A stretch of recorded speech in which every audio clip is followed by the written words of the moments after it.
Muy buenas noches con todos los participantes, sean ustedes bienvenidos. Hemos aperturado nuestra aula virtual. Mientras esperamos que el resto de participantes siga conectándose desde la sala de espera virtual, por favor, tome en cuenta las siguientes indicaciones. La calidad de la transmisión está siempre relacionada con el internet que cada uno de ustedes disponga para la misma. Por lo tanto, le recomendamos que trate de conectarse a una red Wi-Fi estable. Así su señal será aún de mejor calidad. Sin embargo, si se interrumpe la transmisión o pierde audio, por favor presione el botón rojo que se encuentra en la parte superior de sus pantallas con la palabra reconectar. Inmediatamente después retornará a la conferencia. Si usted se ha conectado desde una computadora, el chat del evento se encuentra hacia el lado derecho, y si está conectado desde un celular, este se encuentra en la parte baja del mismo. Allí podrá realizar sus preguntas o sus consultas a los speakers de esta noche. Estas serán resueltas finalizadas las conferencias. Les damos una cordial bienvenida a nombre de la Sociedad Ecuatoriana de Oncología. El día de hoy estamos presentando el webinar Actualización en tumores de primario desconocido.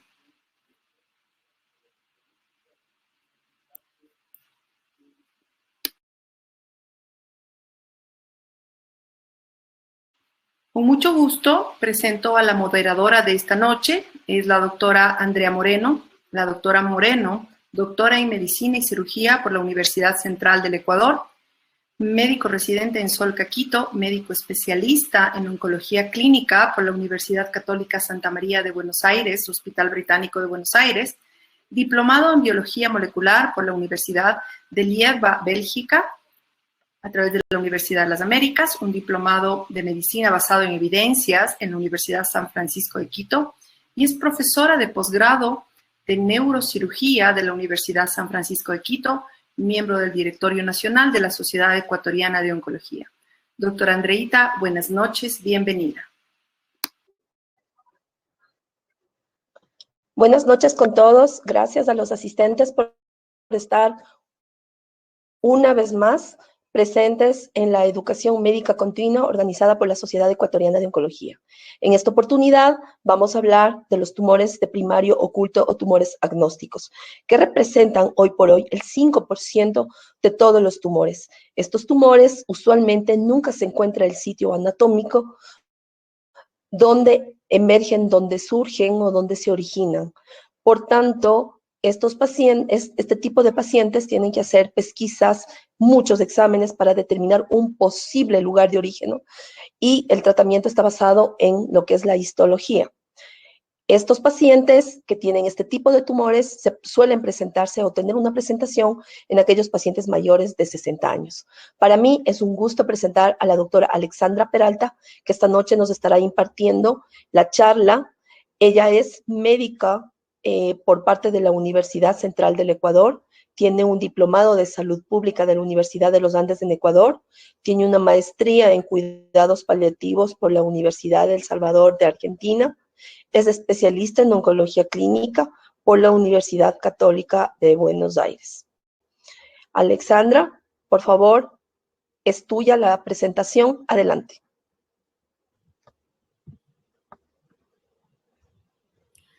Buenas noches con todos, muchas gracias por la invitación. Esta noche vamos a hablar acerca de una pequeña actualización de primario desconocido, como la doctora Andreita muy bien ya lo dijo. Estos son mis conflictos de intereses, no tengo ni un solo conflicto de interés. Vamos a hablar primero ¿cómo se definen los tumores de primario desconocido? El primario desconocido representa un grupo heterogéneo de tumores metastásicos para los cuales un estudio diagnóstico estandarizado no logra identificar el sitio de origen en el momento del diagnóstico. Como ya bien lo dijo la doctora Andreita, pues representan del 3 al 5% de todas las neoplasias malignas. La biología sigue siendo de alguna manera desconocida y en sí la presentación clínica tiene una amplia variedad. El pronóstico lastimosamente suele ser precario en la mayoría de los pacientes. Como características importantes, La diseminación suele ser temprana, es muy agresivo y es muy impredecible la forma de cómo se vaya a presentar, sobre todo en su patrón metastásico. En este caso, pues, se ha sugerido varios estudios que la inestabilidad cromosómica explicaría parte de la presentación clínica, la quimioresistencia de algunos de ellos y los malos resultados a los tratamientos. Como bien lo dijo también, está presente tanto en hombres como en mujeres, en pacientes entre 60 y 75 años. En los países desarrollados en donde más se evidencia este tipo de tumores y se encuentra dentro de los 10 primeros diagnósticos. En el Ecuador, bueno, no tenemos registros, por lo menos dentro de los primeros 35 tumores más frecuentes no se encuentran registrados de estos tipos de tumores. Hablemos un poquito de diagnóstico. Como bien ya habíamos hablado, se presenta de una manera bastante característica, se podría decir. No se presenta de una manera bastante diferente a los otros tumores. Es así que encontrar una lesión en cualquier lugar del cuerpo, ¿qué nos lleva? Nos lleva a, primero, como para diagnóstico, como en todos los pacientes y los tumores, pues evidentemente un examen físico completo, en este caso que incluya mama, área genitourinaria, pélvica, área rectal, y también hay que prestar atención en una revisión del paciente. ¿A qué nos referimos? Debemos evaluar si el paciente anteriormente tuvo una biopsia con una lesión maligna, si le removieron lesiones sospechosas o si alguna lesión espontáneamente se eliminó. Aparte de eso, preguntar al paciente si tiene algún estudio de imagen que tal vez nos daba una sospecha de dónde podría ser su primario. Los exámenes de laboratorio importantes, una hemoglobina, lo que son función hepática, función renal, calcio y obviamente para determinar qué tan avanzado está la lesión, la parte de las imágenes como son tomografía de tórax, resonancias de abdomen y pelvis o tomografía de abdomen y pelvis, un hemocultivo y de acuerdo a las características o a los síntomas que el paciente presenta, puede ser necesario rehacer otros estudios como colonoscopía, endoscopía, broncoscopía, en fin, dependiendo de la sospecha que tengamos. ¿Qué es muy importante para el diagnóstico? Pues obviamente la biopsia. ¿Y qué tenemos que hacer en este caso? Importante conversar con el médico patólogo. ¿Para qué?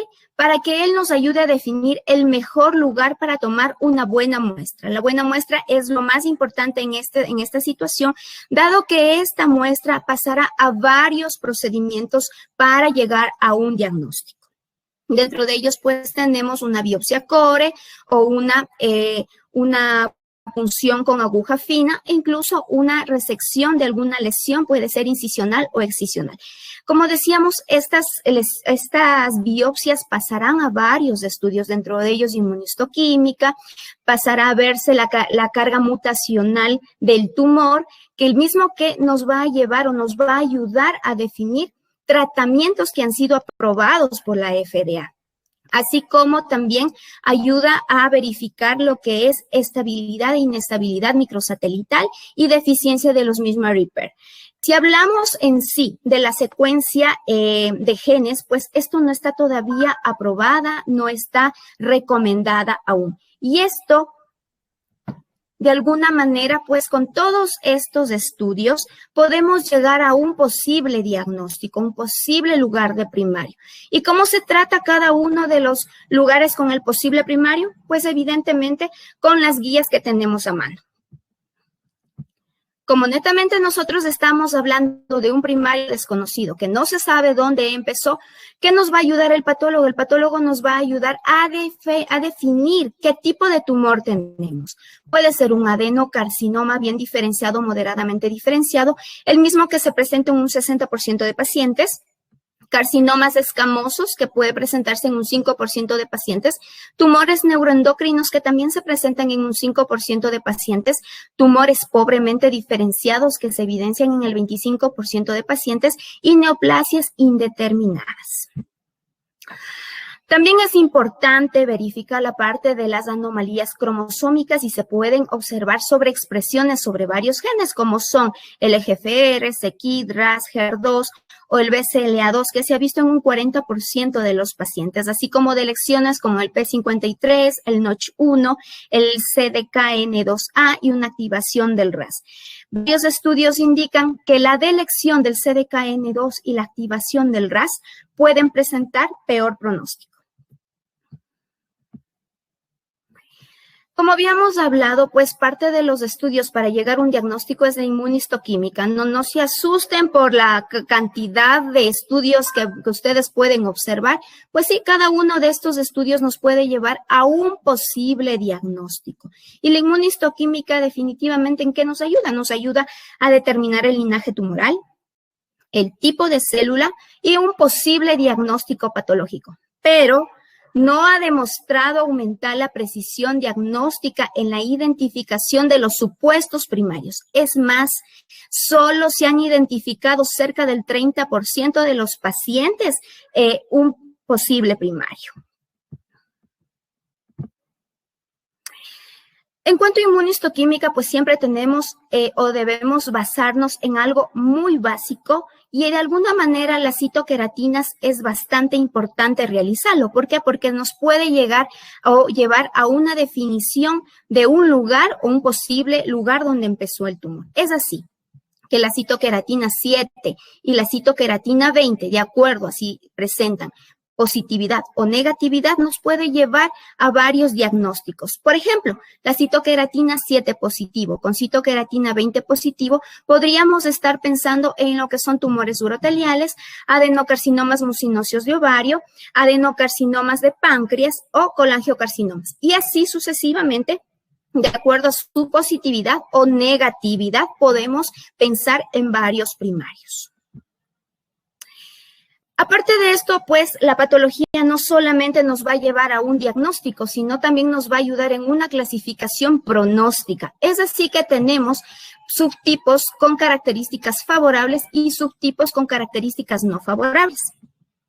Los subtipos con características favorables lastimosamente representan solamente el 20% de los pacientes y su sobrevida global es entre, entre 12 y 36 meses. ¿Y cuáles son los pacientes que se encuentran en este grupo? Son los pacientes con tumores con células germinales, en este caso hombres, adenocarcinoma papilar peritoneal seroso de mujeres, pacientes que presenten una única metástasis pequeña y potencialmente resecable, pacientes que presenten una única lesión a nivel del cuello que podría ser con características escamosas o incluso adenocarcinoma, pacientes con tumores neuroendocrinos poco diferenciados con metástasis a nivel de ganglios linfáticos, hígado o huesos, pacientes que presenten adenocarcinoma que afecten ganglios linfáticos axilares en mujeres, y esto nos podría ayudar a pensar en un cáncer de mama.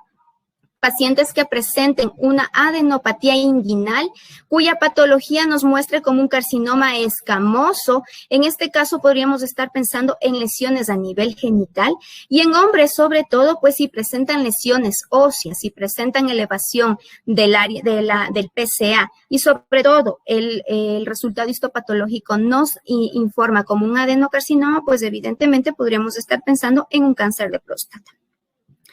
En cuanto a lo que son adenocarcinomas con diferenciación de colon, también se puede presentar con metástasis hepáticas en un 30% o adenopatías abdominales en un 51% o metástasis en la superficie peritoneal en un 50% o ascitis en un 27%.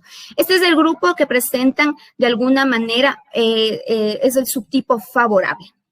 Los subtipos no favorables pues representan el 80% y obviamente la sobrevida global es menor, habla solamente de 6 a 7 meses. ¿Cuáles son estos pacientes? Pues los pacientes que presentan múltiples metástasis con características de adenocarcinoma metastásico, pacientes que presentan múltiples metástasis cerebrales, igual con histopatológico de adenocarcinoma o células escamosas, múltiples metástasis a nivel del pulmón o a nivel de la pleura, igual con diferenciación adenocarcinoma, pacientes con un diagnóstico de un adenocarcinoma seroso no papilar, paciente con carcinoma pobremente diferenciado, pacientes con carcinoma epidermoide de cavidad abdominal y pacientes que presentan de alguna manera metástasis supraclavicular y elevación del LDH. Y hablando de tratamiento, pues debemos tener en cuenta algo muy importante, el performance status del paciente. Pacientes con una enfermedad diseminada, sintomático, pero que tengan un performance status menor o igual a 2, pues deben recibir un tratamiento. Pacientes asintomáticos con un cáncer agresivo y sobre todo que tengan un performance status 0, obviamente también debe entrar en un tratamiento. ¿Y en qué se basa el tratamiento? Netamente se va a basar en el resultado histopatológico para poder definir el tratamiento que vamos a administrar al paciente. En general, pues, debemos repetir que lastimosamente la quimioterapia tiene una eficacia limitada. Aquí tenemos un pequeño cuadro en la cual nos va a ayudar a ver cómo vamos a tratar a cada uno de los pacientes en cuanto a si son con subtipos favorables o subtipos desfavorables. Los subtipos favorables, pues, vamos a hablar pacientes que ya tengan una alta sospecha de un primario conocido, que el cual deberían entrar a un tratamiento específico de acuerdo al primario sospechado. Paciente quien presenta tumores quimiosensibles, en este caso, como los tumores germinales o los linfomas. Pacientes con tumores neuroendocrinos de bajo grado o grado intermedio, así como los de alto grado. Obviamente, cada uno irá a un tratamiento de acuerdo a su grado y a su agresividad en sí. En cuanto a los pacientes que presentan un subtipo desfavorable, pues obviamente tenemos que ver si el paciente está apto o no para recibir un tratamiento. Si el paciente presenta un performance status menor o igual a 1 y una LDH normal, pues tenemos que verificar el perfil molecular y si es posible llegar a un primario o al lugar donde empezó la lesión, pues el tratamiento se dará de acuerdo al origen de la lesión. Pero si no logramos definir el lugar de la lesión, pues lo que debemos hacer es un tratamiento empírico con quimioterapia o en su defecto, pacientes podrían entrar a ensayos clínicos. Pacientes no aptos son pacientes que presentan un performance status mayor o igual a 2 con un LDH elevado y obviamente estos pacientes, para qué pensarlo, deberían pasar un tratamiento paliativo. Hablemos un poquito de adenocarcinoma. Los tumores de primarios ocultos pobremente diferenciados o indiferenciados parecen tener una gran respuesta a la quimioterapia combinada basada en cisplatino o platinos en sí. Aquí tenemos un pequeño diagrama en la cual nos indica los posibles esquemas que podríamos dar a nuestros pacientes. Puede estar la parte de paclitaxel carboplatino, gemcitabina cisplatino, Capeox, Folfox, Folfiri, incluso pembrolizumab, y ya veremos en qué pacientes podemos administrar pembrolizumab. El primer estudio es un estudio en la cual evalúa la quimioterapia basada en platinos en pacientes pobremente diferenciados en este caso, carcinomas y adenocarcinomas, obviamente, en primarios desconocidos, y es una experiencia en un centro de 12 años. ¿Cuáles fueron los objetivos? Fue la respuesta a la quimioterapia basada en platinos en pacientes con carcinoma poco diferenciados o adenocarcinoma poco diferenciados, que iban a evaluar las características clínicas, los resultados del tratamiento y los factores pronósticos. Como podemos observar, pues el gráfico claramente nos indica que todos los esquemas de tratamiento tenían cisplatino en su esquema. ¿Cuántos pacientes ingresaron? Ingresaron 220 pacientes, de los cuales 63% presentaron una respuesta objetiva al tratamiento, 26% tuvieron una respuesta completa, 16% se encontraron libres de enfermedad a una mediana de seguimiento de 61 meses después de la terapia e incluso llegaron hasta 142 meses. Hablando de sobrevida global, pues pacientes a 10 años, el 16% de los pacientes se encontraban vivos. Si hablamos de lo que fueron factores favorables identificados, fue la localización predominante del tumor en el retroperitoneo o en los ganglios linfáticos periféricos, así como que el tumor esté limitado máximo a 2 sitios metastásicos y sobre todo los pacientes en edad joven fueron los más beneficiados. Otro esquema de tratamiento, hablamos basados en taxanos. Igual este es un estudio en tumores de primario desconocido, cuyo objetivo fue determinar la supervivencia a largo plazo del paciente con carcinoma de sitio primario desconocido tratado con quimioterapia basado en taxanos. Esto fue un estudio fase 2 en el cual ingresaron 144 pacientes a 3 brazos, todos con taxano, paclitaxel en 200 miligramos más carboplatino, a un AUC de 6, a este le incluyeron el etopósido, docetaxel 75 miligramos más cisplatino, 75 miligramos metro cuadrado. Esto se administró cada 3 semanas y docetaxel 75 miligramos metro cuadrado y un carboplatino a un AUC de 6, igual administrado cada 3 semanas. ¿Cuáles fueron las características de estos pacientes? Estos pacientes fueron carcinomas bien diferenciados en el 45%, carcinomas poco diferenciados en el 48%. Aquí se incluyeron incluso pacientes con tumores neuroendocrinos en el 6%. Y la mayoría de los pacientes tenían múltiples sitios de enfermedades metastásicas. En este caso, los resultados fueron 36% de todos los pacientes respondieron a la terapia. En este caso, 27 tuvieron respuestas parciales y 9 respuestas completas. Si hablamos de la mediana de sobrevida, fue a 10 meses hasta 4 años con un seguimiento de hasta 50 meses. Las mujeres sobrevivían más que los hombres. 31 pacientes en sí permanecieron vivos y 14 libres de progresión hasta el cierre del estudio. Y en cuanto a toxicidades, pues lo que se evidenció fue leucopenia en los regímenes de carboplatino y náusea y vómito en los de cisplatino. Otro estudio que también habla de la combinación del cisplatino, pero en este caso con gemcitabina, igual en pacientes de primario desconocido, en este caso el objetivo fue evaluar la eficacia y toxicidad de las combinaciones de quimioterapia. ¿Qué se incluyó aquí?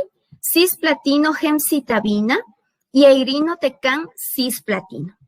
2 brazos, 2 tipos de tratamientos diferentes. Aquí tenemos las características de los pacientes incluidos. Como podemos observar, fueron adenocarcinomas pobremente diferenciados, carcinomas indiferenciados, todos con un ECOG menor o igual a 2 y con múltiples lesiones metastásicas. También se pudo observar la parte de los factores de buen o mal pronóstico en estos pacientes. El primer grupo se incluyó 39 pacientes a recibir gemcitabina cisplatino y el segundo grupo 40 pacientes a recibir irinotecan cisplatino. Y aquí podemos observar las respuestas. En este caso, en los 2 brazos se observó respuestas completas en un paciente, respuestas parciales 20 para el grupo de gemcitabina cisplatino, 14 para el grupo de irinotecan cisplatino y pacientes con enfermedad estable, 8 para el grupo de gemcitabina cisplatino y 9 para el grupo de irinotecan cisplatino. En sí, las conclusiones, pues la mediana de sobrevida fue de 8 meses para el grupo de gemcitabina cisplatino y 6 meses para el grupo de irinotecan cisplatino. El seguimiento fue de 22 meses. En cuanto a toxicidades, hablamos de trombocitopenia en el grupo de gemcitabina cisplatino y fue una trombocitopenia grado 4 y en el grupo de irinotecan cisplatino neutropenias grado 4. Otro estudio que también evaluó de alguna manera otro tipo de tratamiento, hablamos de capecitabina oxaliplatina, igual en pacientes con primario desconocido. El objetivo fue como endpoint primario, tasa de respuesta, y como endpoint secundario, sobrevida libre de progresión, sobrevida global y seguridad. Estas son las características de los pacientes. Ingresaron en este caso 51 pacientes entre hombres y mujeres, ECOG máximo de 2, igual en los resultados histopatológicos, carcinomas indiferenciados, adenocarcinoma pobremente diferenciado y adenocarcinoma bien diferenciado con múltiples lesiones metastásicas. Si hablamos de toxicidad, pues las toxicidades no fueron mayores, solamente hablamos de náusea, pero estos fueron grado 1, 2, no llegaron a ser grado 3, grado 4, y la fatiga sí presentaron como grado 3 y grado 4, pero totalmente tolerables. En cuanto a los resultados, la respuesta objetiva, pues se evidenció en 11.7% de pacientes, una mediana de sobrevida libre de progresión de 2.5 meses y una sobrevida global de 7.5 meses, de alguna manera con una buena tolerancia. Estamos hablando como para una primera línea, siempre y cuando en este caso los pacientes no puedan recibir tratamiento con cisplatina. Hablemos un poquito de las nuevas los nuevos tratamientos que se han aprobado. La FDA el 16 de junio del 2020 tuvo una aprobación acelerada con el pembrolizumab para los pacientes, tanto adultos como pediátricos, con tumores metastásicos o irresecables con carga mutacional alta, la misma que se estaba catalogada como mayor o igual a 10 mutaciones por megabase, esto en tumores sólidos que ya progresaron a varios tratamientos y que definitivamente no tenían más tratamientos que administrar. Pero ¿por qué se dio? O aparte de esto, ¿qué más se aprobó para esta aprobación del pembrolizumab? También se aprobó la parte de un ensayo que se llama Foundation One, el mismo que nos ayudaba como diagnóstico complementario y obviamente para avalar el uso de pembrolizumab. Vamos a hablar primero de pembrolizumab y lo que es inestabilidad microsatelital alta y deficiencia de los misma repair. Este es el estudio Keynote 158, cuyo objetivo fue evaluar retrospectivamente la actividad antitumoral y la seguridad del pembrolizumab en pacientes previamente tratados con cáncer no colorectal avanzado que presente inestabilidad microsatelital alta y deficiencia de los misma repair. Aquí, ¿cuál fue o cómo le administraron el tratamiento? El pembrolizumab se administró 200 miligramos cada 3 semanas durante 2 años o hasta progresión o toxicidad de la enfermedad. En este caso, podemos observar que tuvieron respuestas los pacientes que recibieron este tipo de tratamiento. Respuestas completas se observó en 23 de 233 pacientes, respuesta parcial en 57 de 233 pacientes y enfermedad estable en 42 de 253 pacientes. Si hablamos de toxicidad, pues sí, evidentemente presentaron toxicidades. Toxicidad grado 3-4 se observó en 34 pacientes, pero se evidenció fatiga, astenia, hipertiroidismo, neumonitis, reacciones severas a nivel de la piel, pues también diabetes mellitus tipo 2 e incluso Guillain-Barré. Hablando ya de resultados, pues la mediana de seguimiento fue de 13.4 meses con una tasa de respuesta objetiva de 34.3%. La mediana de sobrevida libre de progresión fue de 4.1 meses y la sobrevida global fue de hasta 23.5 meses.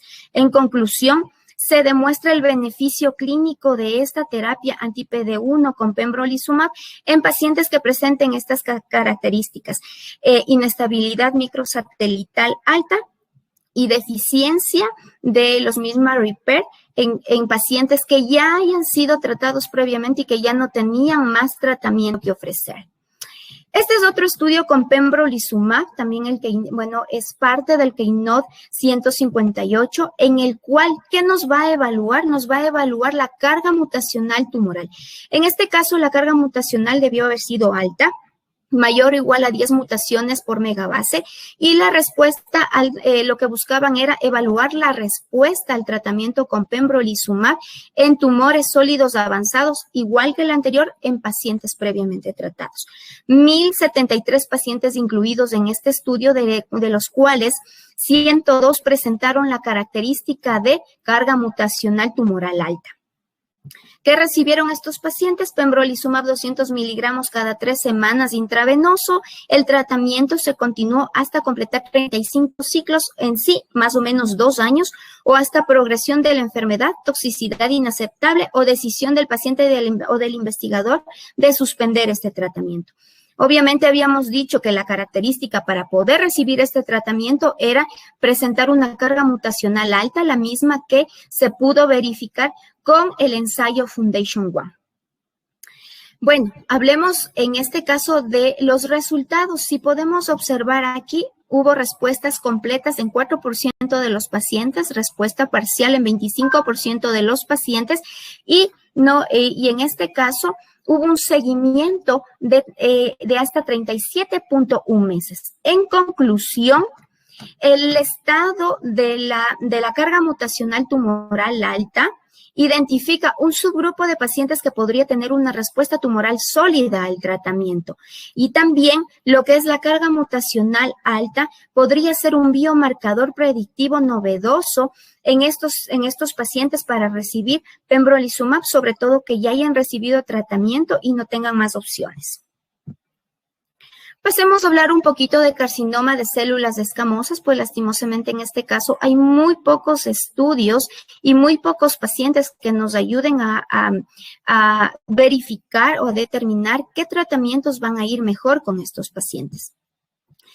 Igual que el anterior, tenemos una pequeña gráfica en la cual podemos verificar y observar, pues, que los pacientes pueden beneficiarse de paclitaxel carboplatino, Folvox, gemcitabina cisplatino, básicamente esquemas que presenten cisplatino en sí platinos. E incluso, pues, podrían usar pembrolizumab.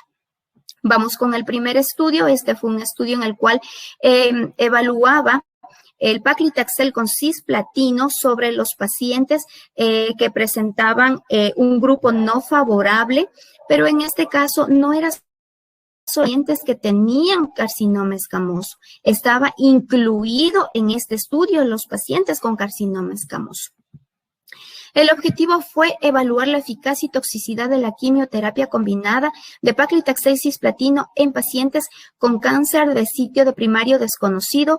La eficacia se evaluó en términos de tasa de respuesta, sobrevida libre de enfermedad y sobrevida global. Las características de los pacientes, pues evidentemente pacientes que presentaban patologías de adenocarcinoma y también pacientes que presentaban patologías de carcinoma de células escamosas, igual con un ECOG menor o igual a 2.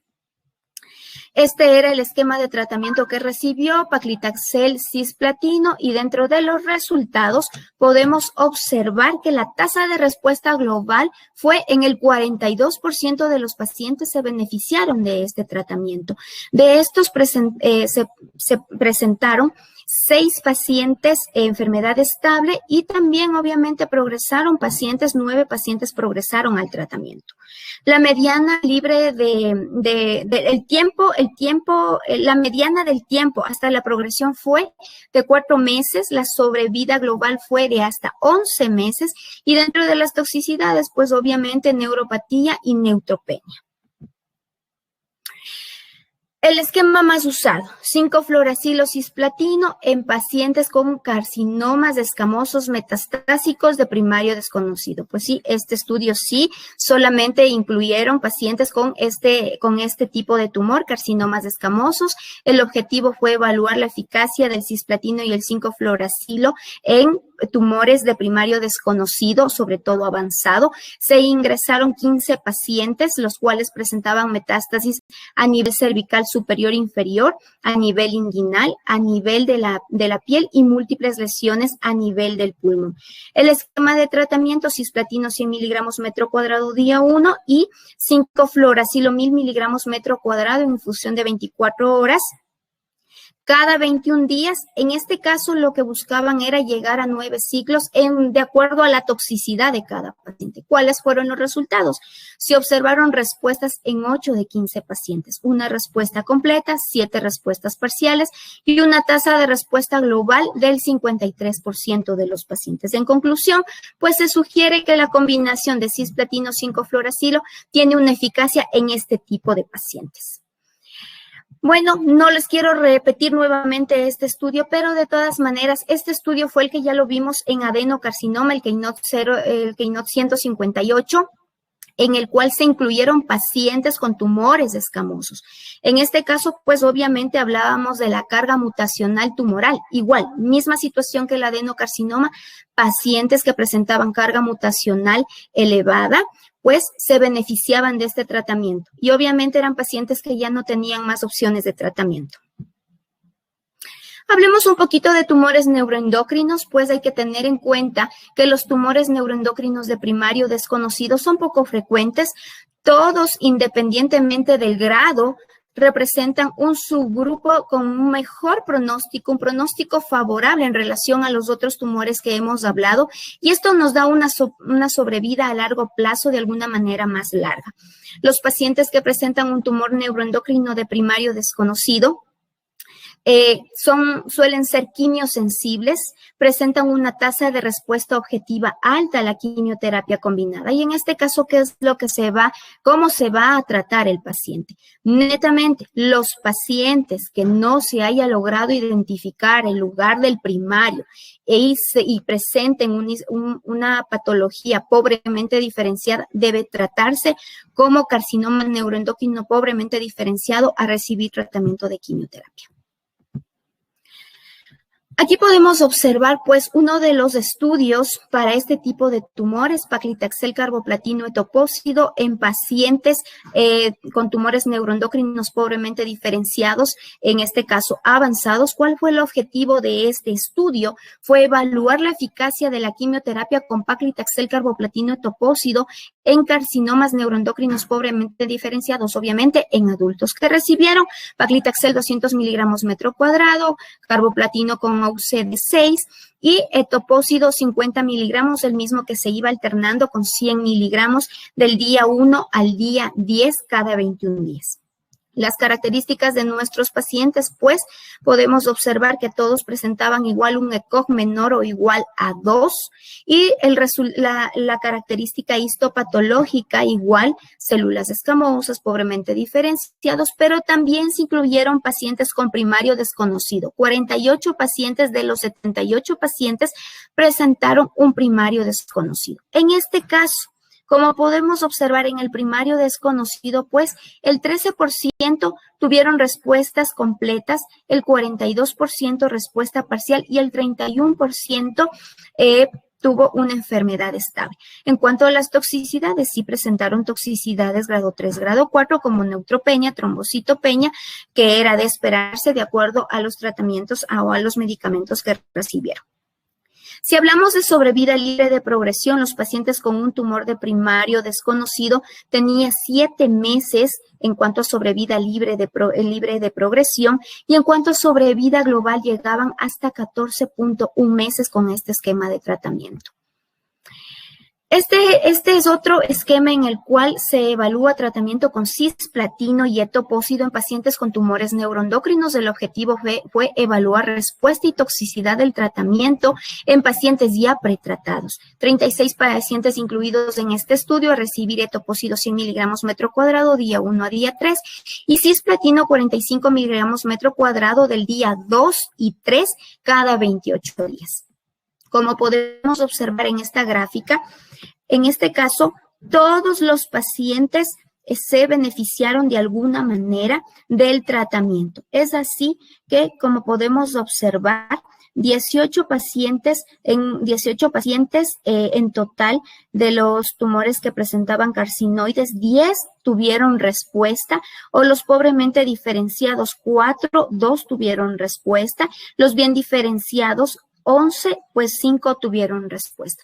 En cuanto a toxicidad, pues la neutropenia grado 3, grado 4 fue lo que más se observó en el 64% de pacientes y también la alopecia en el 100% de los pacientes. En conclusión, la combinación de cisplatino y etopósido puede producir respuestas significativas en pacientes con tumores neuroendocrinos pretratados y poco diferenciados de progresión rápida. La toxicidad es considerable y obviamente tenemos que evaluar la nefrotoxicidad, el mismo que para nosotros podría ser un factor limitante.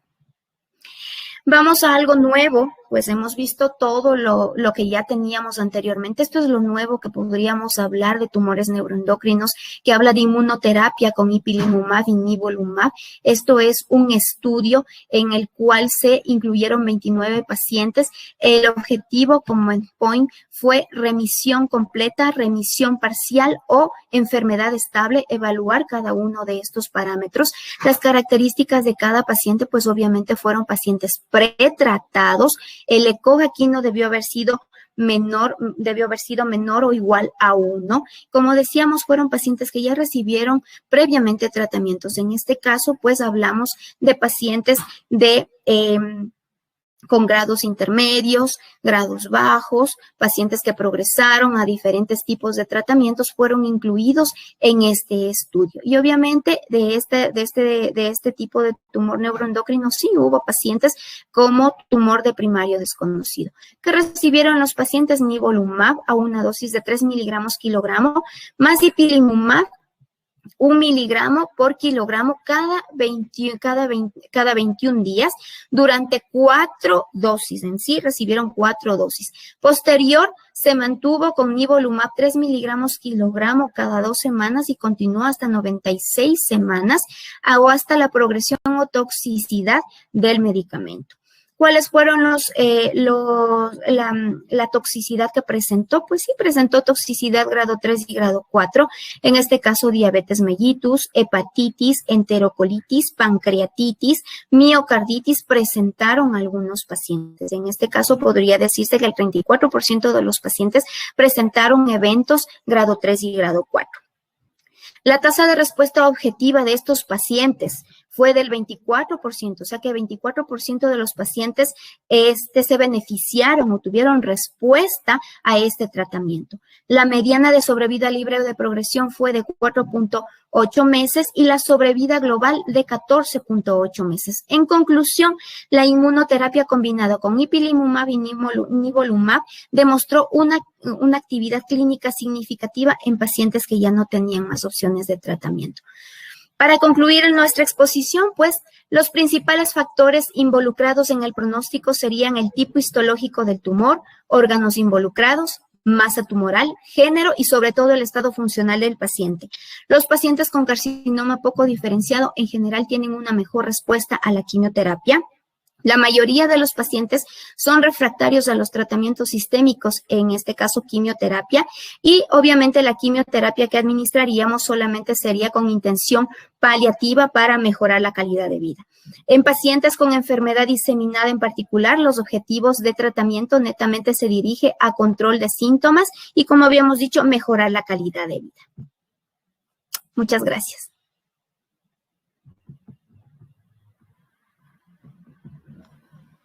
Muchas gracias, doctora Peralta. Excelente exposición, bastante completa, ¿sí? Bueno, empezamos a tener preguntas. El doctor Jorge Jiménez Barahona nos pregunta en este momento, en aquellos pacientes en donde los estudios de inmunistoquímica no nos orientan a un primario, ¿cuál sería el esquema de quimioterapia recomendada y experiencia en sobrevida? Como habíamos hablado, pues netamente los pacientes deberían recibir tratamientos con esquemas con cisplatino, teniendo en cuenta el primer estudio que habíamos visto, que 12 años de seguimiento dan incluso hasta 13 meses de sobrevida global. En este caso, pues, lo que se podría ver si el paciente tiene un buen ECOG y sobre todo una buena función renal, el paciente debería ir a esquemas con platino.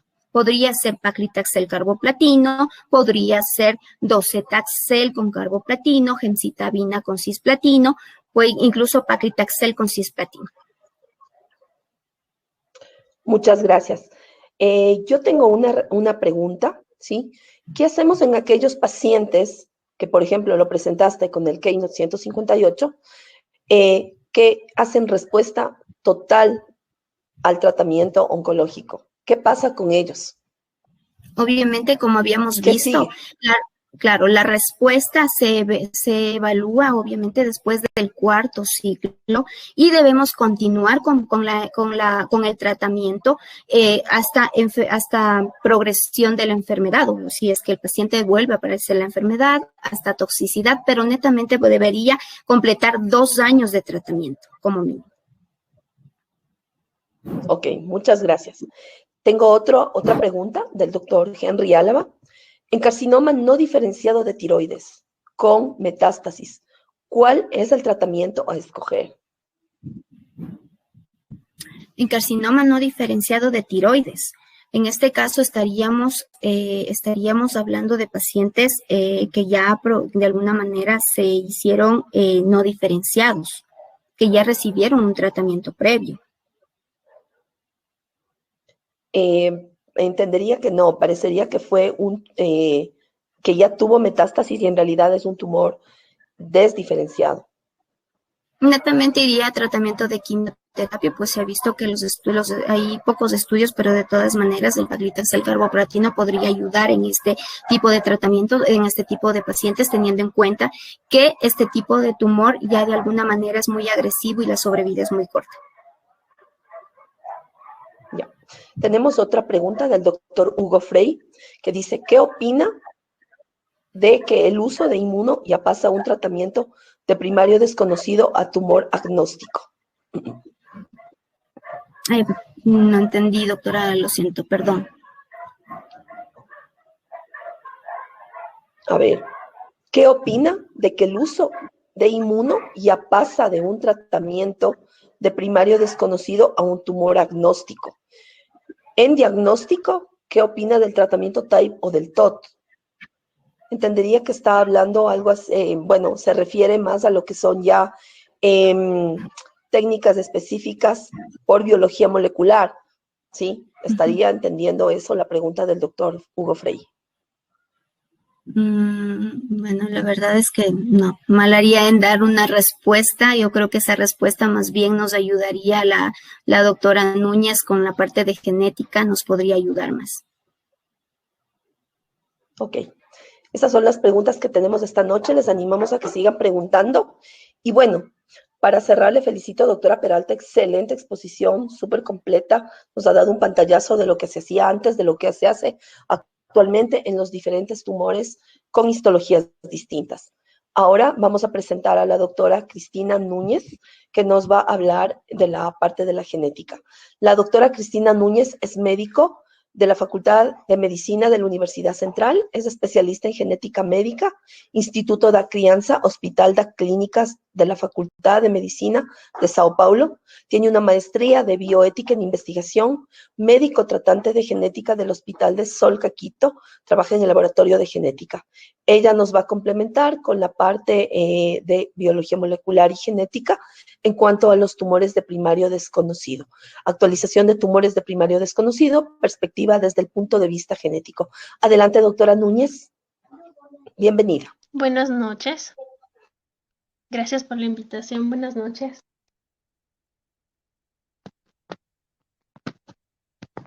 Bueno, entonces vamos a comenzar con esta charla.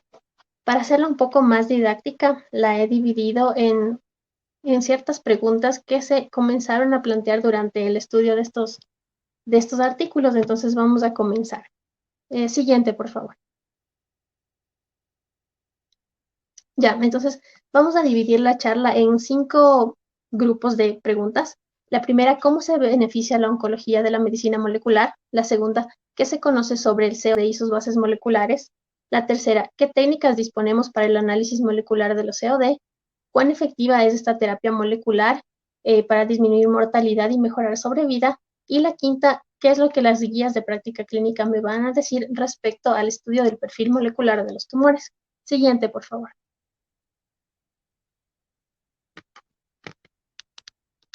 Bueno, entonces comencemos con cómo se beneficia la oncología de la precisión de la medicina molecular.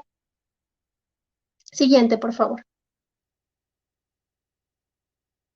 Entonces, el diagnóstico de cáncer en la práctica clínica va a necesitar siempre de un equipo multidisciplinar.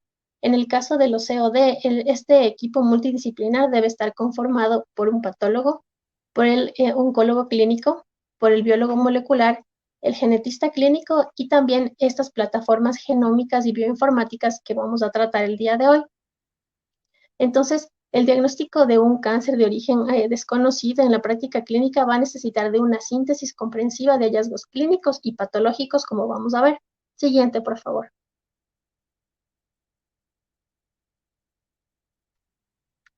Entonces, abordando el punto de vista desde la medicina de precisión, decimos que este tipo de medicina o la medicina personalizada o medicina translacional lo que busca es encontrar indicadores precisos y precoces que nos ayuden a revertir el desarrollo o la progresión de una enfermedad y que se traduzcan ya sea en tratamientos farmacológicos o intervenciones en el estilo de vida. Sin embargo, la implementación de esta medicina de precisión es compleja debido a que tenemos hasta cierto punto una falta de capacidad para analizar e interpretar los datos y asimismo tenemos también dificultad para trasladarlos a una información que sea clínicamente accionable.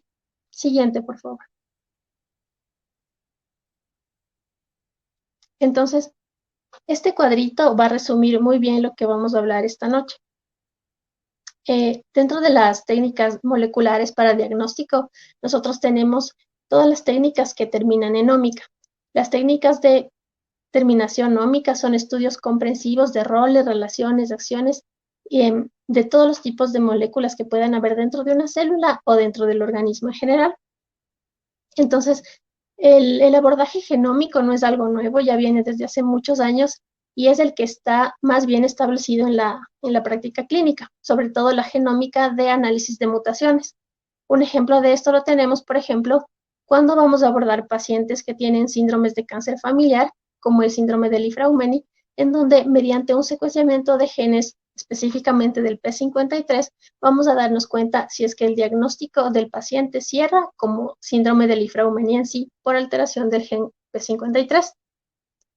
Sin embargo, además de la genómica, nosotros tenemos otro tipo de abordajes que podemos hacer uso, como por ejemplo la transcriptómica, que nos va a ayudar para la expresión génica, la epigenética, que nos va a ayudar a conocer la regulación del genoma, sobre todo el día de hoy vamos a hablar de la metilación del ADN, y la proteómica, que nos va a ayudar a conocer el análisis de las proteínas de estos tumores. Entonces, a su lado derecho podemos ver la gran cantidad de estudios y los años que se han venido desarrollando en relación al estudio de estos marcadores moleculares en pacientes con cáncer de origen a determinar y su beneficio clínico, que como vamos a ver, es más bien incierto. Siguiente, por favor. Entonces, para poder abordar la parte molecular, me gustaría hablarles un poquito más acerca de la fisiopatología del COD, al menos lo que se conoce o se supone que es lo que causa esta agresividad de los tumores y las bases moleculares de los mismos. Siguiente, por favor. Entonces, como había conversado la doctora Alexandra, el COD es una patología bastante frecuente, es a nivel mundial el sexto o octavo cáncer más común, y si bien es cierto, en los 90 era un poquito más común de lo que es ahora, representando del 2 al 5 de los nuevos diagnósticos de cáncer, actualmente debido al progreso de la medicina en cuanto a la evaluación diagnóstica, radiológica y molecular, la tasa de diagnóstico de los tumores primarios ha aumentado, consecuentemente ha disminuido la tasa de diagnóstico del COD, cayendo a más o menos 1 al 2%. Sin embargo, estos continúan siendo la tercera a cuarta causa de muerte que tiene que ver con cáncer. Siguiente, por favor. Entonces, este gráfico es muy bonito porque nos ayuda a entender qué es lo que nosotros conocemos acerca de los cánceres de origen a determinar. Inicialmente, estos tumores van a comenzar con una carcinogénesis primaria, que en muchos de los casos nosotros no vamos a conseguir ver este tumor primario. ¿Por qué? Porque son células que van a viajar rápidamente al nivel del intravascular y se van a implantar a regiones lejanas, y de ahí van a dar su manifestación. Entonces, este tumor incipiente ni siempre vamos a conseguir saber que estuvo ahí, porque muchas veces es durmiente o tiene una regresión. Sin embargo, conocemos que pueden haber dos tipos de orígenes de este tipo de cáncer. Uno de ellos es el fenotipo EMT. Este fenotipo permite a las células mutar desde un estado epitelial hacia un estado en el que pueden pasar a través de las membranas vasculares y viajar a distancia para sembrarse en lugares donde van a manifestar sus síntomas. Y este fenotipo va a estar presente en el 7 al 16% de los tumores de origen a determinar. Estos van a expresar N-caderina y o bimentina más SNAIL, y va a haber una ausencia parcial de la E-caderina. Esto se va a traducir en tumores de alto grado que presentan metástasis viscerales tempranas y una sobrevida desfavorable. Otro fenotipo que podemos tener es el fenotipo de célula madre. Y este fenotipo se caracteriza en la inmunohistoquímica por la presencia de CD133 y O14, además de que en el 50% de los casos podemos tener aldehído deshidrogenasa tipo 1. Estas células madres van a tener capacidad importante de migración y diseminación, lo que va a dar como resultado rápida metástasis. Y como podemos ver que solo está presente en el 50% de los casos, su hallazgo va a ser dinámico y transitorio. Entonces, el fenotipo del tumor va a interactuar con el medio en el que está asentado, es decir, su microambiente, y va para ello a necesitar ciertas señales, como por ejemplo las señales proliferativas, de las cuales el gen RAS va a ser el más importante expresado en estos tumores. Van a tener una capacidad ilimitada de replicación, va a estar aquí implicado el gen P53, y va a haber una evasión de la apoptosis importante, de la cual el BCL2 va a ser uno de los genes más importantes también. Así también, para la progresión local o a distancia de los tumores, es necesario la angiogénesis, y esto va a estar comandada sobre todo por el gen vascular epitelial VEGF-A. Y finalmente, para la invasión de los tejidos, una de las sustancias más importantes son las metaloproteinasas de la matriz tipo 2. Entonces, todo esto me va a indicar por dónde tengo que buscar, qué es lo que va a pasar a nivel de mi tumor y por qué es que es tan agresivo, de rápida progresión, y en cierto punto también me va a indicar cuáles son las células, las moléculas que yo puedo accionar para el tratamiento a nivel personalizado. Algo que sí me gustaría también recalcar aquí es que los tumores de origen a determinar son tumores que tienen alteraciones del ADN bastante marcadas, que se van a manifestar en inestabilidad cromosómica, encontrándose alrededor de 70% de alteraciones cromosómicas en estos tumores. Y como vamos a ver, este es el único indicador que nuestro sistema de salud nos va a permitir tener. ¿Por qué? Siguiente, por favor. Entonces, la inestabilidad cromosómica parece que está relacionada directamente con los cánceres de origen a determinar. ¿Y por qué va a suceder esto? Porque esta inestabilidad va a dar como resultado un aceleramiento en la tasa de pérdidas y ganancias, ya sea de segmentos cromosómicos o de cromosomas enteros. Y esto se va a originar en defectos en la mitosis o defectos en la replicación cromosómica. Todo lo que va a dar como resultado gran inestabilidad del genoma, y esto va a dar como resultado células con un fenotipo mutagénico. Por tanto, las aberraciones cromosómicas, como ya sabemos en diagnóstico citogenético, van a dar como resultado mal pronóstico y resistencia a la terapia. A su izquierda podemos ver un cariotipo normal. Este cariotipo tiene fluoróforos que van a colorear cada cromosoma de un color distinto, de tal manera que a mí me permita ver si es que ha habido intercambios o pérdidas de algún segmento cromosómico. Pero a su derecha van a ver un cariotipo de esta línea celular ELA, en donde podemos ver que además de alteraciones en el número de los cromosomas, vemos alteraciones en la estructura de los cromosomas.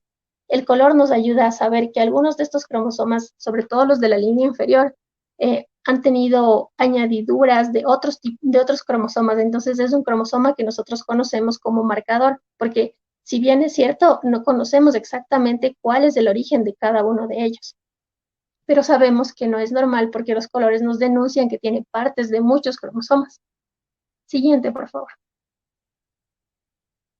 Entonces, ¿cuáles son las características de los pacientes que van a ser candidatos a estudios genéticos moleculares? vamos a tener básicamente dos. Primero, la ausencia de criterios clínicos claros para un tumor primario conocido. Y segundo, la ausencia de correlación clínica inmunohistoquímica del paciente y el tumor que nosotros estamos pensando que este paciente tiene. En específico, ¿qué pacientes obtienen más beneficio de estas plataformas moleculares? Son generalmente los varones, que tienen un estado funcional ECOG de 0 a 1, que se presentan como adenopatías cervicales y cuya histología es carcinoma epidermoide. Debemos recordar, más bien dicho, que muchos de estos tumores de origen a determinar se presentan como adenopatías, no solo cervicales, sino diseminadas, y esto está presente en el 42% de los pacientes. Ahora, estos diagnósticos moleculares se pueden ver que tienen menor beneficio, asimismo en varones, con un ECOG de 1 a 2, que presentan además derrame pleural y cuya histología es de adenocarcinoma con un fenotipo epitelial glandular. Siguiente, por favor. Entonces, aquí vamos a colocar un algoritmo sugerido para el uso de las plataformas moleculares. Siguiente, por favor. Entonces, iniciamos, como había ya conversado con nosotros la doctora Alexandra, con una evaluación morfológica exhaustiva del tipo de tumor y se incluirá entonces la valoración con hematoxilina eosina y la inmunohistoquímica, que sola tiene una sensibilidad del 60 al 80%. Sin embargo, siguiente, por favor. Si no tenemos resultados claros de la inmunohistoquímica, nosotros vamos a proceder, siguiente, por favor, al diagnóstico del perfil molecular del tumor, que nos dará una sensibilidad entre el 75 y el 95%, dependiendo de la plataforma que nosotros vayamos a usar. Siguiente, por favor. Entonces, este perfil molecular del tumor, si no me da resultados claros, siguiente, nosotros tendremos que pensar en técnicas de secuenciación masiva, como por ejemplo nos había hablado la doctora del Foundation One. Pero si el perfil molecular del tumor ya me da un resultado interesante o que ya me llama la atención según la clínica del paciente y la inmunohistoquímica y la patología en sí, nosotros podemos realizar una nueva inmunohistoquímica dirigida al tejido que me está sugiriendo el diagnóstico molecular y así confirmar el diagnóstico. Algo que tienen estas plataformas moleculares de desventaja o limitante es la escasez de material que generalmente tenemos disponible para el diagnóstico. ¿Por qué? Porque a veces, como habíamos visto, es algo que se hace ya al final de un gran proceso en el que se ha corrido varios exámenes, entonces tenemos muy poco material. Y en ocasiones este material ya se ha degradado, tenemos una mala calidad y entonces tal vez eso dificulta la obtención de ADN para nuestro análisis molecular. Siguiente, por favor. Entonces, perdón, volver, por favor. Lo que tenemos que recordar entonces es que a pesar de que tenemos estas plataformas moleculares de diagnóstico, la inmunohistoquímica sigue siendo la reina y el gold estándar para el diagnóstico de esta patología. Siguiente, ahora sí. Gracias. Entonces vamos a continuar. En este apartado vamos a tratar la pregunta 3 y 4. ¿Qué técnicas dispongo para el análisis molecular y cuán efectivas son para abordar la terapia en el paciente, para disminuir la mortalidad y mejorar la sobrevida? Siguiente, por favor. Entonces, el diagnóstico molecular en sí se va a dividir en dos grandes brazos. El brazo que nos ayuda a conocer únicamente el tipo de tumor primario y el brazo que nos va, además de ayudar a conocer el tejido del tumor primario, nos va también a orientar el diagnóstico, tratamiento y pronóstico de este paciente. Si bien es cierto, como vamos a ver, el aporte en relación al diagnóstico es indudable, el valor en la práctica clínica va a ser controversial por motivos que ya les había un poco explicado antes, porque no conseguimos aplicar la información de una manera útil, porque a veces no se logra identificar la alteración determinada, es decir, el tipo histológico del tejido del tumor del paciente, o a veces, aun cuando la identifiquemos, no tenemos un tratamiento compatible con este hallazgo, o a veces, teniendo el tratamiento, no está aprobado para esa patología. Por ejemplo, estamos hablando de usos off-label de medicaciones que ya existen con otra dirección. El diagnóstico molecular no es nuevo, como les había dicho, y la primera vez que se le toma en cuenta dentro de la oncología de precisión es en el Congreso de la ASCO del 2012. Ahí es donde ellos comienzan a ver el beneficio del perfil molecular en relación al diagnóstico de tumores de origen desconocido por este estudio realizado por Greco y Hainsworth en el año de 2014, si no estoy mal. Y en este estudio, ¿qué hacen ellos? Ellos toman 300 pacientes con diagnóstico de tumor desconocido, tumores que eran poco diferenciados y que habían estado catalogados dentro de ese gran grupo como el 80% de pronóstico desfavorable.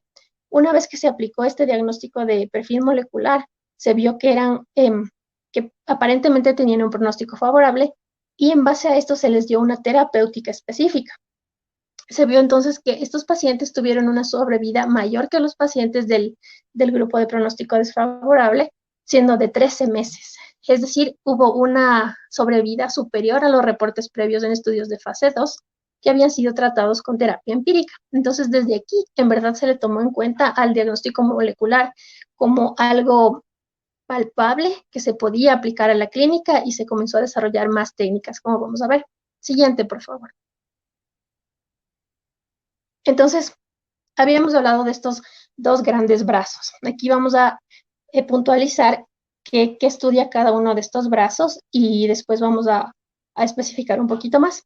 Entonces, las plataformas moleculares diagnósticas que van a estar orientadas a la identificación del tumor primario, en general van a hacer ¿qué? Estas van a buscar el perfil molecular del tumor y van a compararlo con una base de datos de tumores de varios tipos, de varias localizaciones ya existentes o ya conocidos. Estos perfiles moleculares van a ser colocados en un score de similitud y en base a esto se va a realizar un diagnóstico tentativo que no siempre nos va a dar una sola localización. A veces vamos a tener 2 o 3 localizaciones propuestas y entonces cada una va a tener un estimativo marcado en porcentaje de la probabilidad de ser el diagnóstico del paciente. Ahora, la segunda opción es estas plataformas que además de darme el diagnóstico, me ayudan a caracterizar el perfil de mutación del tumor. ¿Y para qué nos ayuda esto? Generalmente son realizadas por secuenciamiento de nueva generación y nos ayudará a identificar mutaciones que van a asociarse al uso de un fármaco para una terapéutica específica. Entonces, estos tienen un beneficio potencial del uso de medicamentos oncoespecíficos hasta en el 87% de los casos de los pacientes con COD. ¿Por qué? La secuenciación de nueva generación nos va a permitir detectar, además, sustituciones de base, inserciones de lesiones de fragmentos de ADN, variaciones en el número de copias o recombinación de genes. Y sobre todo, esto nos va a ayudar a saber, por ejemplo, alteraciones en genes que tienen que ver con el reparo del ADN y, por ejemplo, la carga mutacional tumoral, que van a tener importancia en la parte de la terapéutica inmunológica y el tratamiento de estos pacientes. Siguiente, por favor. Entonces, dentro de los métodos disponibles que son utilizados para identificar cánceres de orígenes desconocidos,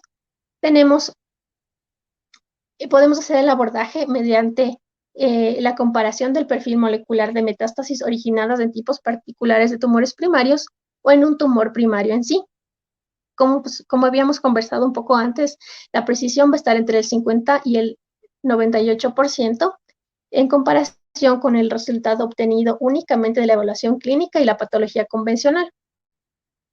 ¿Qué métodos en especial tenemos? Tenemos la PCR cuantitativa, el microarray, los perfiles de microARN, la secuenciación de nueva generación y algo que es bastante nuevo, que es el uso de la inteligencia artificial. Sin embargo, todas estas plataformas que nosotros podemos disponer carecen de evidencia sistemática de que este diagnóstico sea plausible para el tratamiento de los pacientes, porque se han realizado únicamente series de casos o experiencias personales y por eso es que no tienen un aval tan importante como para utilizarlos. Siguiente, por favor. Entonces, una de las opciones que tenemos es lo que había dicho el perfil molecular del tumor, PMT, o perfil de expresión génica. Este ya está en uso desde el 2005 y lo que intenta hacer es dar un abordaje cuantitativo mediante grandes paneles de genes, no únicamente un solo gen como habíamos visto en el caso del Ifraumeni, sino la secuenciación de todos los genes, la secuenciación del genoma para poder obtener una información más precisa acerca de estos tumores. ¿Qué ventajas nos presenta la PMT? Esta va a potencialmente identificar el tejido de origen y nos va a dar la firma transcripcional del tejido mediante el tejido, la firma del tejido de origen que generalmente se mantiene en alguna de las células. ¿Cuál es el objetivo? El objetivo de esta técnica lo que nos va a ayudar es hacer un tratamiento del tipo de tumor sospechado de tal manera que se mejore el resultado terapéutico del paciente. ¿Cómo se va a realizar? Como una técnica de rescate, generalmente va a ser necesario que se aplique en tejidos que estén embebidos en parafina, o también podría utilizarse sangre periférica, podría utilizarse también tejido fresco congelado, pero generalmente se utiliza la parafina porque es después del fallo del diagnóstico convencional. Estas técnicas lo que tratan es de complementar la patología estándar para mejorar la habilidad diagnóstica del tejido de origen. Sin embargo, tienen algunas desventajas. En relación a la inmunohistoquímica, es mucho más cara y la inmunohistoquímica va a salir un poco más rápido que estas técnicas. Es posible que después de aplicar un perfil de expresión génica no obtengamos resultados o que el resultado sea indeterminado. Y esto generalmente se puede dar por una falla técnica o por una biopsia inadecuada, tejido escaso o deteriorado. El perfil de expresión génico no siempre va a ser efectivo porque a veces existen tumores que son tan indiferenciados que no podemos obtener una característica propia de algún linaje particular y por lo tanto se nos va a complicar la asignación del primario. Además, una vez que tengamos el diagnóstico del perfil de expresión génica, no siempre vamos a conseguir una validación. ¿Por qué? Porque la validación se va a dar después, generalmente en autopsias, y no siempre vamos a poder tener entonces la confirmación. Además, puede existir la sobreposición de la expresión génica en algunas neoplasias. Por ejemplo, vamos a tener dificultad para el diagnóstico preciso en cuanto a, por ejemplo, mama, saliva, cáncer de anexos. Estos tienen superposición de expresión génica y me va a dar dificultad para un diagnóstico preciso.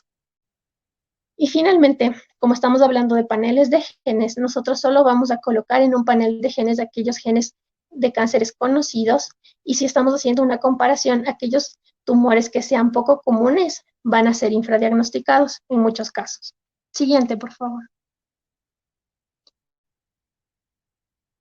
Siguiente. Ya. Entonces, tenemos aquí una comparación de los métodos que se usan para identificar el tejido de origen y su eficacia predictiva. Esta es una revisión de artículos. Entonces, ahí podemos ver que se aplica tanto en tejido fijado en parafina como en tejido fresco. Y tenemos ahí todas las técnicas que habíamos hablado. Tenemos el microarray, que tiene la revisión en ARN con una eficacia predictiva del 64 al 94%. Tenemos la expresión del genoma completo mediante RT-PCR con una eficacia del 78%. El PCR, RT-PCR de 10 genes en este caso, con una eficacia del 61%. Este otro es un examen Cancer Type ID que nos ve 92 genes con RT-PCR también. Tiene una eficacia entre el 54 y el 98%. El MTP de la Biotheranostics, este tiene una eficacia del 84%. Las firmas de microARNs de entre 48 y 47 microARNs fluctúan entre 75 y 84%. El array de microARNs tiene una eficacia del 86%. La metilación tiene una eficacia del 78%. Este EpiCap vamos a hablar un poquito después. Este nos da una eficacia del 87%. Entonces, ustedes pueden ver que va fluctuando, ¿no? Pero siempre es un poquito mayor que la eficacia de la inmunohistoquímica y el diagnóstico clínico solos. Siguiente, por favor. Entonces, vamos a hablar un poquito sobre la evaluación de la precisión del diagnóstico del perfil molecular de los tumores. Siguiente, por favor. Entonces, en este estudio es un poquito antiguo, no es del 2013, sin embargo, es uno de los icónicos que van a hacer esta comparación del perfil molecular. Entonces, ¿qué nos dice?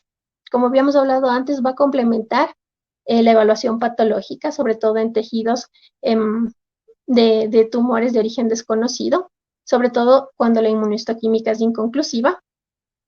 Sin embargo, como habíamos hablado también antes, el diagnóstico definitivo va a ser un problema a menos que se realice la autopsia, que este es el método directo de evaluación o gold estándar, a menos que encontremos el sitio anatómico primario de meses a años después, que también suele acontecer. Sin embargo, la autopsia va a ser el gold estándar con un 75% de los casos de diagnóstico. Existen también métodos indirectos que nos permiten evaluar la eficacia de estas técnicas y generalmente, ¿qué debemos hacer? Debemos cotejar el diagnóstico del perfil molecular con el diagnóstico inmunohistoquímico en caso de que haya sido único al inicio de la enfermedad. Y esto nos va a dar una eficacia de alrededor del 77%, mientras que si tenemos solamente la inmunohistoquímica dirigida después de la evaluación del hallazgo clínico y después del diagnóstico también del perfil molecular del tumor, tenemos alrededor del 74% según este estudio. Siguiente, por favor. Entonces, este estudio nos hace una recopilación de todos los casos que se revisó y en rojo les he marcado los casos. Por ejemplo, el primer caso era una mujer de 59 años cuyo sitio histológico era la axila. Aquí tenemos todos los marcadores inmunohistoquímicos y el primario que se sospechó fue cáncer de mama. Después del ensayo molecular, nosotros conseguimos ver que el diagnóstico propuesto fue también cáncer de mama y el latente primario fue también la mama. Entonces, ustedes pueden ver que en este estudio hubo bastante concordancia entre el diagnóstico molecular, el latente primario y el diagnóstico del sitio primario sospechado mediante la inmunohistoquímica y el diagnóstico patológico. Siguiente, por favor.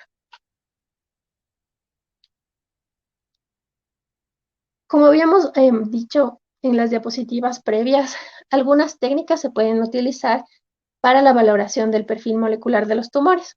En este caso vamos a hablar de este Cancer Type ID, que es uno de los más comunes, y esta es una técnica que utiliza el RT-PCR y va a medir la expresión génica de alrededor de 92 genes, 50 tipos y subtipos de tumores. Como habíamos dicho, este se realiza en tejido fijado en parafina, y la ventaja de ello es que necesita pocas células, alrededor de 300 células para llegar al diagnóstico final. El diagnóstico nos llega en 5 días laborables, sobre todo cuando estamos en Estados Unidos, y los estudios de validación identifican que el tejido de origen fue concordante con el tumor primario en el 85% de los casos. Hay que recordar que este tipo de estudio no va a estar diseñado para predecir ni beneficio de la sobrevida, ni eficacia del tratamiento, ni distinguir entre lesiones malignas y benignas. A diferencia del Foundation One, este no está aprobado por la FDA y tampoco es de carácter investigativo, es únicamente para uso de propósitos clínicos. ¿Cuándo solicitario?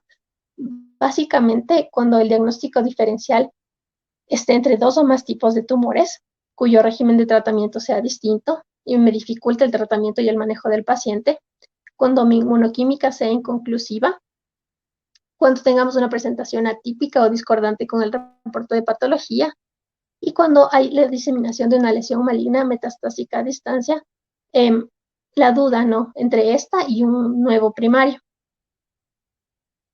Siguiente, por favor. Ya, entonces, de las técnicas más utilizadas, el secuenciamiento de nueva generación o secuenciamiento masivo en paralelo es la que vamos a hablar ahora. ¿Esta qué va a ser? Va a ser una caracterización del genoma de los tumores primarios, ya sea ocultos o de sus biomarcadores.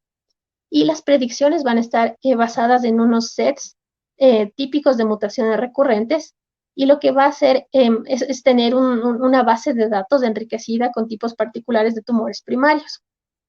Entonces, después de que se corra la secuenciación, nosotros vamos a revelar las mutaciones blanco, y en base a este perfil particular, nosotros vamos a conseguir expresar en el paciente un abordaje basado en biomarcadores accionables. Sin embargo, como todas las técnicas anteriores, el beneficio clínico puede ser controversial. ¿Qué nos dice la NCCN? Esta técnica de diagnóstico sí tiene un potencial de influir en la terapéutica, porque nos ayuda a identificar nuevos tratamientos que nos van a ayudar a mejorar el pronóstico de los cánceres de orígenes desconocidos. Sin embargo, es necesario tener más estudios, sobre todo de estudios prospectivos, para evaluar la eficacia del tratamiento de estos pacientes con terapéuticas acorde a los estudios moleculares. De las técnicas de secuenciamiento de nueva generación, anterior, por favor. Existen muchas plataformas como la Rosetta, la Swift, la de la Ambry, la OncoDNA y la Foundation One, que es la más conocida al momento, pero todas ellas tienen esta base que habíamos hablado en este momento, y se caracterizan por su gran costo también. Siguiente, por favor. Dentro del secuenciamiento de nueva generación tenemos también la epigenómica. La epigenómica, ¿qué nos va a ayudar? Nos va a ayudar a conocer la expresión génica, y se caracteriza por no alterar la secuencia del ADN.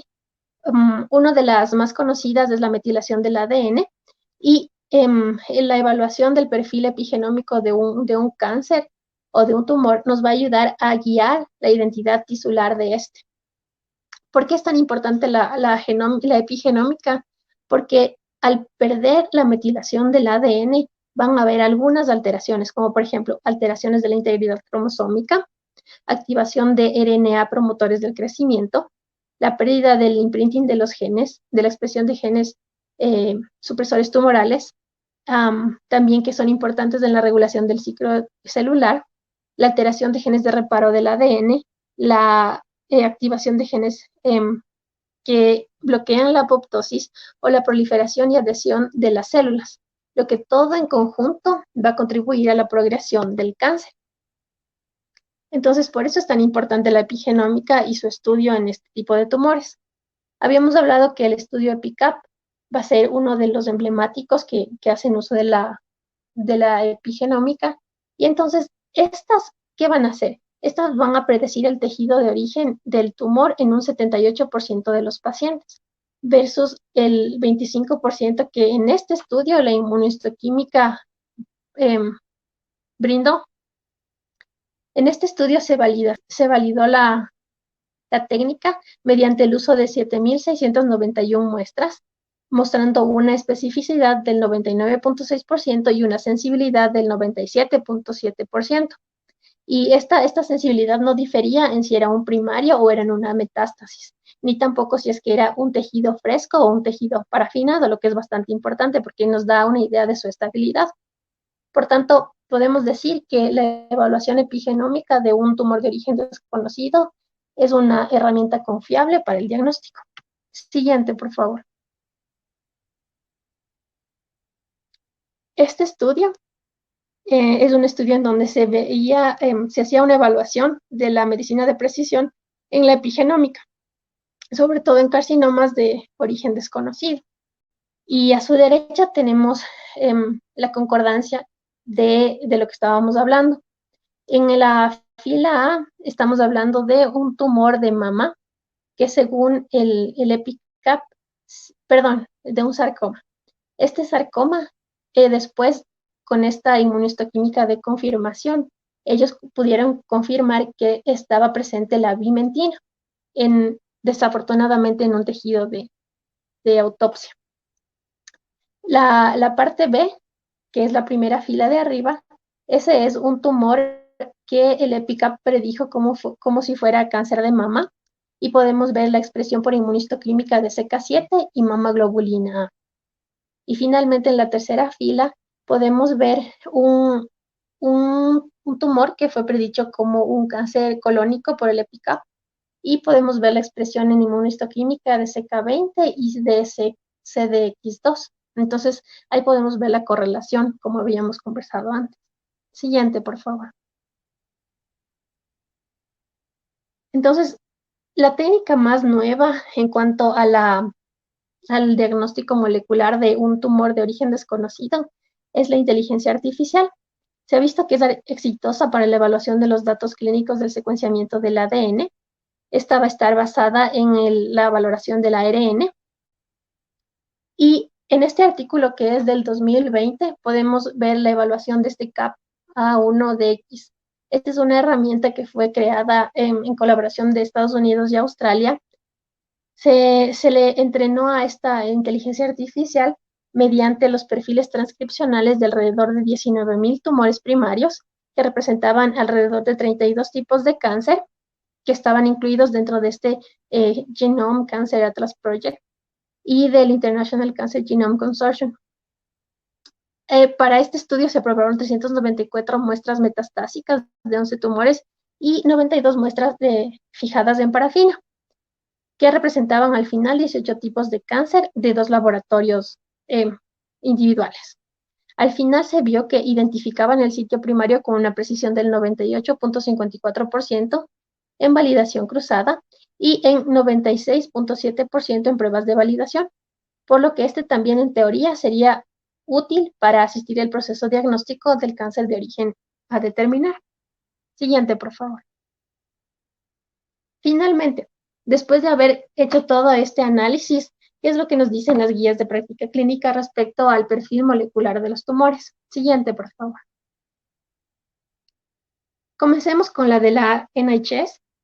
Esta es la clínica la guía más antigua, porque es del 2017, y en relación a las guías para la investigación, diagnóstico y manejo de pacientes con malignidad de origen desconocido y cáncer de primario desconocido, nos dice que el perfil de expresión génica no se debe usar para identificar tumores primarios en pacientes con cáncer de origen desconocido provisional. Eso es lo único que se habla en esta guía. Es bastante escueto en relación al perfil molecular de los tumores y su diagnóstico de los cánceres de origen a determinar, y es lo único que en verdad ellos acotan en relación a esta patología. Siguiente, por favor.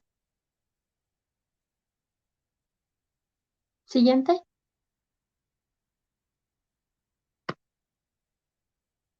Ya. Ahora, las guías de la NCCN del 2014, ¿qué nos dice?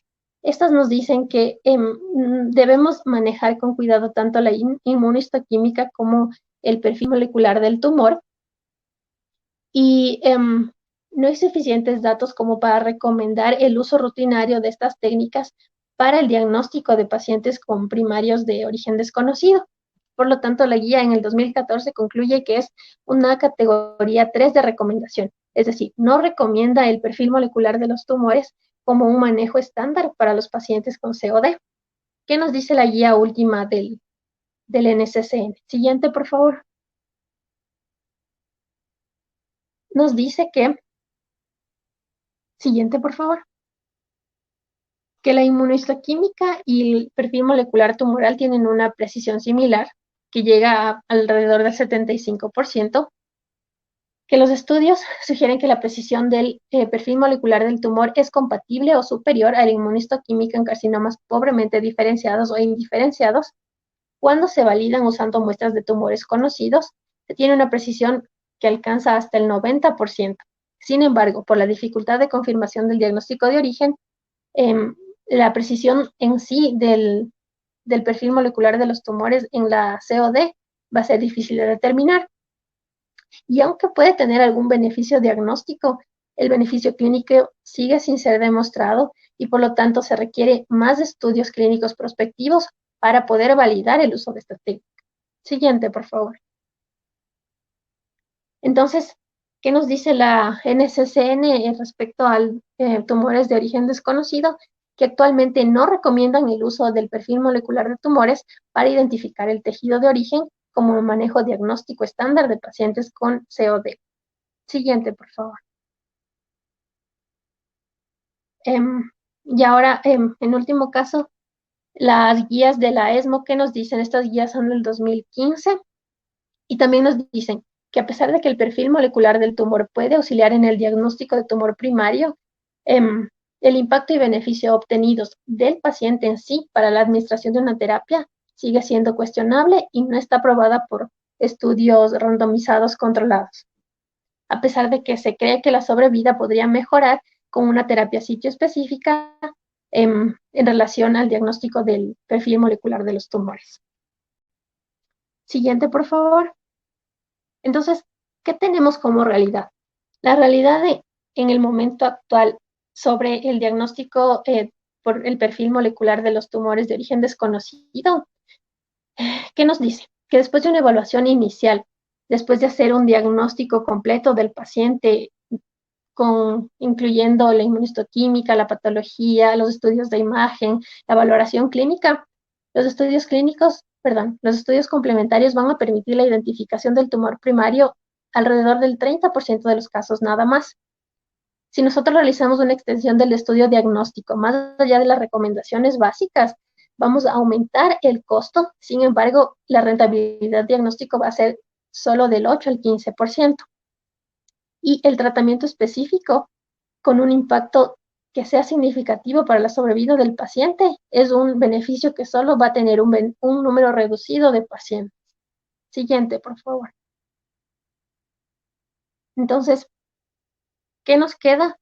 Que a pesar de que series y reportes de casos han aportado evidencia circunstancial sobre el valor del perfil molecular del tumor, los resultados de estas técnicas no están consideradas estándar para la evaluación diagnóstica y terapéutica de pacientes con COD, ya que no hay datos suficientes que respalden una mejoría en el estado de los pacientes.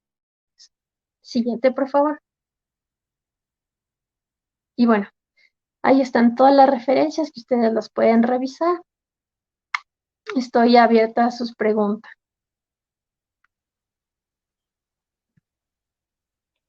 Muchas gracias, doctora Núñez.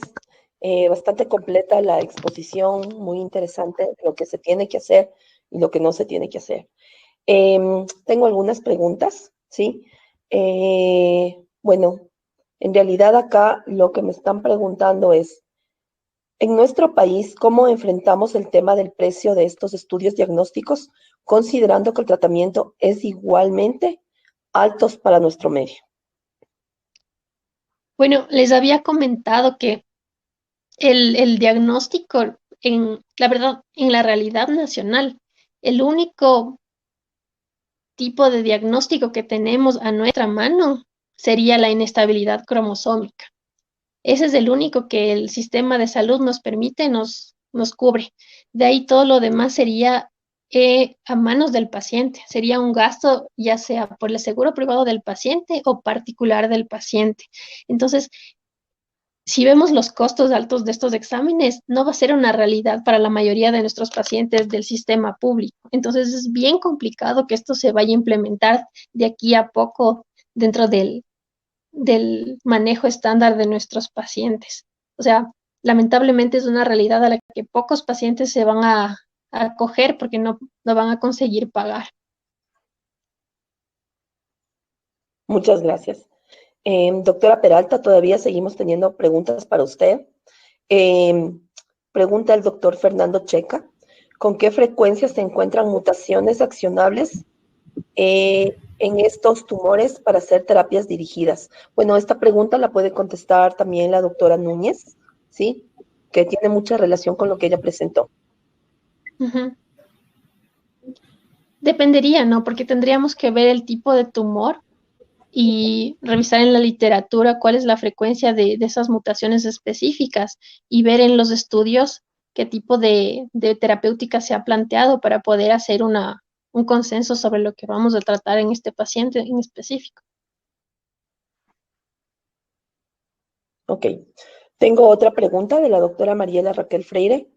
En pacientes con insuficiencia renal y tratamiento con diálisis con un tumor primario, ¿Cuál sería el tratamiento, doctora Peralta?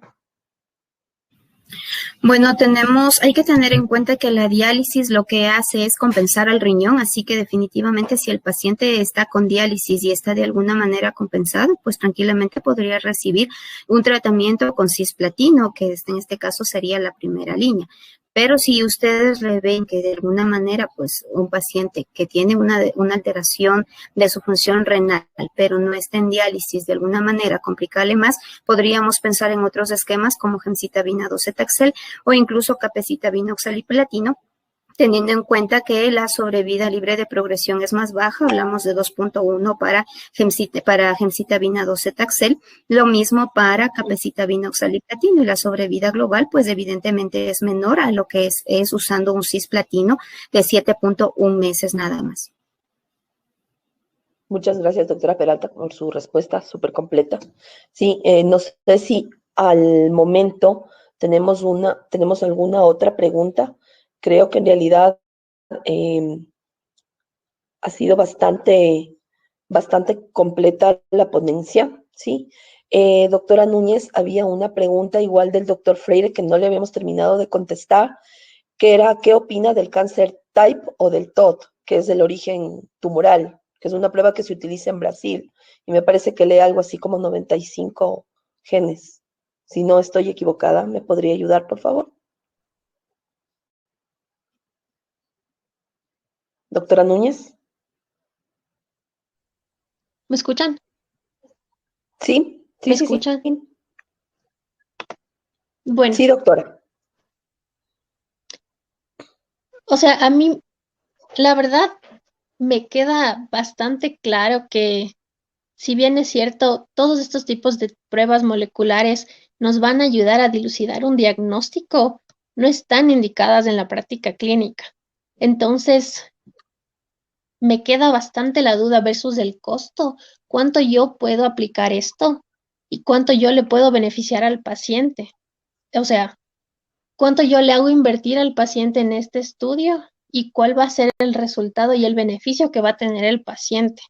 Entonces, si me preguntan mi opinión personal, tal vez yo no recurriría a una de estas pruebas al momento, porque primero en la realidad nacional no tenemos siquiera eh, algunos algunos fármacos que tienen que ver con la inmunidad y todo eso. Entonces, es difícil que yo después de un diagnóstico le pueda dar un tratamiento y el paciente, si yo ya le diagnostico, me va a demandar un tratamiento. Entonces, en ese momento va a entrar en conflicto el punto de vista ético también. Entonces, si bien es cierto, existe esta posibilidad diagnóstica, nosotros no estamos en el primer mundo como para poderle solventar al paciente de la manera en la que se merecería si le aplicamos esta prueba. No sé si le Bueno, respondí la pregunta. bueno, creo que en este punto no tenemos más preguntas, ¿sí? Doctora Sí, Andreita, sí. solamente algo, estuve revisando un poquito las preguntas del público y hablaban del tumor medular de tiroides, y por ahí el doctor nos aclaraba que era un paciente que ya de alguna manera había recibido un tratamiento. Deberíamos aclarar en este caso, bueno, habíamos dicho que el tratamiento de quimioterapia sería la primera elección, pero si el paciente de alguna manera no ha habido una buena respuesta, lo ideal sería entrar a un tratamiento de acuerdo a lo que encontremos. Por ejemplo, si encontramos genes BRAF, podría entrar un tratamiento de dabrafenib, o si encontramos genes RED, podríamos entrar un tratamiento de serpercatinib, o incluso, pues, obviamente, también entraría un tratamiento con entrectinib. Obviamente deberíamos tener en cuenta que todos estos medicamentos no estarían dentro del cuadro básico y tampoco estarían aprobados como para este tipo de tumores. Pero bueno, esa es la respuesta, me imagino que es lo que el doctor estaba de alguna manera queriendo que le contestemos. Bueno, ahí viene lo que comentaba la doctora Núñez, ¿no?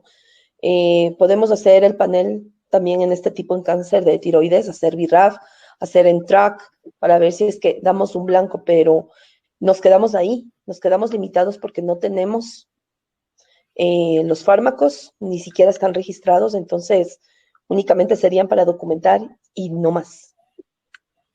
Bueno, en este punto les agradezco muchísimo, doctora Núñez, doctora Peralta. Creo que ha sido una noche muy productiva. Creo que hemos aprendido muchísimo, ¿sí? Todos los días se aprende. Quiero agradecer a la Sociedad Ecuatoriana de Oncología por la educación médica continua, por la preocupación en este ámbito, en el ámbito científico, que es el principal objetivo de la sociedad. Les agradezco también por habernos acompañado a todos los asistentes.